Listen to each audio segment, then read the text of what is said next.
Hi friends, तो आप लोग कैसे हैं। आपका अपना यूट्यूब चैनल ग्रेविटेशनल पंकज में तहे दिल से हार्दिक स्वागत है।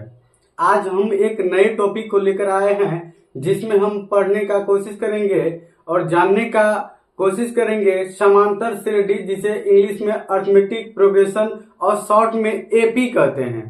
तो 10th क्लास का यह एक चैप्टर है और छोटा सा चैप्टर है जिसमें से 10th मार्क यानी 10 मार्क से क्वेश्चन पूछा जाता है बोर्ड एग्जाम में। तो देखते हैं हम चुटकियों में कैसे इसे टिप्स और ट्रिक्स के माध्यम से, साथ ही साथ PYQ के साथ हम कैसे इस चैप्टर को खत्म करते हैं। तो आइए हम जानने का प्रयास करते हैं अर्थमेटिक प्रोग्रेशन। तो देखिए, अर्थमेटिक प्रोग्रेशन समांतर श्रेणी। तो सबसे पहली बात है कि समांतर श्रेणी किसको कहते हैं। तो इसमें जो है हमेशा 2 से अधिक संख्याओं का रहेगा तभी अर्थमेटिक प्रोग्रेशन होगा, अन्यथा नहीं होगा। और कैसे पता चलेगा यह अर्थमेटिक प्रोग्रेशन है या नहीं, तो हम सबसे पहले जानने का प्रयास करते हैं कि एपी क्या है। तो एपी संख्याओं का वैसा समूह जिसमें प्रत्येक 2 पदों का अंतर समान हो उसे हम अर्थमेटिक प्रोग्रेशन यानी समांतर श्रेणी कहते हैं। तो वही बात लिखे हैं, संख्याओं का वैसा समूह जिसके प्रत्येक 2 पदों का अंतर समान हो उसे समांतर श्रेणी कहते हैं। अब देखते हैं कि कुछ इसके महत्वपूर्ण बात है, छोटा छोटा ऑब्जेक्टिव में पूछा जाता है और हमें सवाल बनाने में भी मदद आएगा। तो सबसे पहले बात लिखे हैं कि एपी के प्रथम पद को ए या A1 से सूचित किया जाता है। एपी के दूसरा पद को A2 से सूचित किया जाता है। एपी के अंतिम पद को AN या L से सूचित किया जाता है। एपी के nवां पद को n से सूचित किया जाता है। nवां पद क्या दर्शाता है, तो nवां पद दर्शाता है कि पदों की संख्या को। और यहाँ पर देखते हैं कॉमन डिफरेंस यानी सार्वंतर। तो कॉमन डिफरेंस या सार्वंतर किसको कहते हैं, एपी के प्रत्येक 2 पदों का अंतर ही सार्वंतर कहलाता है। एपी के प्रत्येक 2 पदों का अंतर अगर समान नहीं होगा तो सबसे पहले वह एपी नहीं होगा। अगर एपी के प्रत्येक 2 पदों का अंतर समान है तो वह क्या कहलाता है, वह सार्वंतर कहलाता है। जैसे यहाँ पर देखते हैं एक संख्याओं का समूह है, देखते हैं यह एपी में है या नहीं, पता करते एपी में है या नहीं। सबसे पहले हम इसके प्रथम पद, द्वितीय पद, तृतीय पद और चतुर्थ पद को लिख लिए हैं। साथ ही साथ हम कॉमन डिफरेंस निकाल लिए हैं। पहला कॉमन डिफरेंस निकाले तो 2 आया, दूसरा कॉमन डिफरेंस निकाले तो 2 आया। तो यहाँ पर हम देखते हैं कि कॉमन डिफरेंस समान है, इसीलिए यह एपी में है। एपी में है। अब अगला देखते हैं समांतर श्रेणी के nवां पद निकालने का सूत्र। तो nवां पद निकालने का सूत्र होता है an बराबर a plus n minus 1 into D, जहां पर an क्या है, अंतिम पद है, a क्या है, प्रथम पद है। यहाँ पर हम लिखे हैं बोर्ड पर, अगर बच्चे आप लोग को नहीं दिखाई दे रहा है तो मैं बता दूं कि an जो है ये कुल पद या अंतिम पद है, सॉरी कुल पद ने अंतिम पद है, a जो है प्रथम पद है, डी जो है सार्वंतर है और n जो है पदों की संख्या है। वैसे हम आगे जानने का प्रयास करते हैं। अब देखते हैं एपी के n पदों का अगर योगफल निकालना हो तो उसका सूत्र होता है s बराबर n/2 into 2a plus n minus 1 into D. अब देखे कि यहाँ पर देखो, यहाँ पर s क्या है, कुल योग है, a क्या है, प्रथम पद है, n क्या है, तो पदों की संख्या है, n पदों की संख्या, और ये d क्या है, तो d है सार्वंतर। अब हम सवाल पे बनाने का कोशिश करते हैं। मान के चलो कि कहेगा कि कोई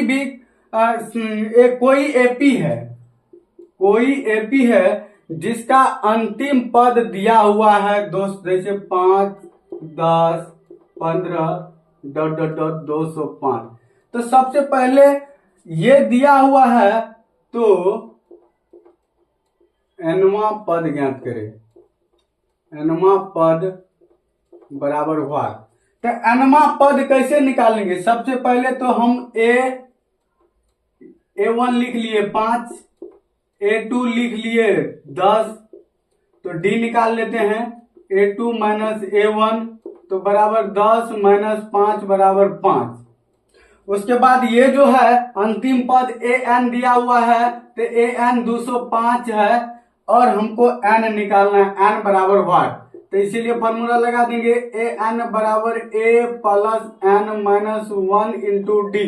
तो देखते हैं ए का मान या ए1 का मान सेम ही होता है 5 प्लस एन का मान पता ही करना है और डी का मान कितना है 5 है, ए एन का मान 205 है।